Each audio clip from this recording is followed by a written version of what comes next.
नमस्कार, आप देख रहे हैं द हिंद 24 न्यूज और मैं हूं आपके साथ साक्षी।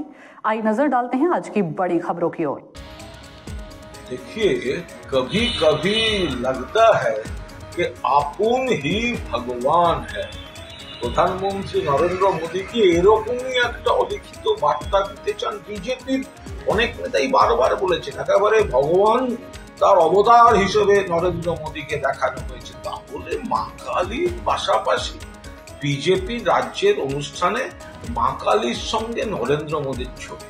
আরে বাংলায় আমরা মা কালীকে আমাদের দেবদেবীদের একটা অন্যরকম উচ্চতায় অন্তর থেকে শ্রদ্ধা করি, সেখানে রাজনৈতিক এক ব্যক্তিকে ভগবানের পাশে বসিয়ে এটা কি হচ্ছে? এ তো ধর্মকেও অপমান করা, দেবদেবীর অবমাননা। এটা রাজনীতি। देखते रहिए द हिंद 24 न्यूज।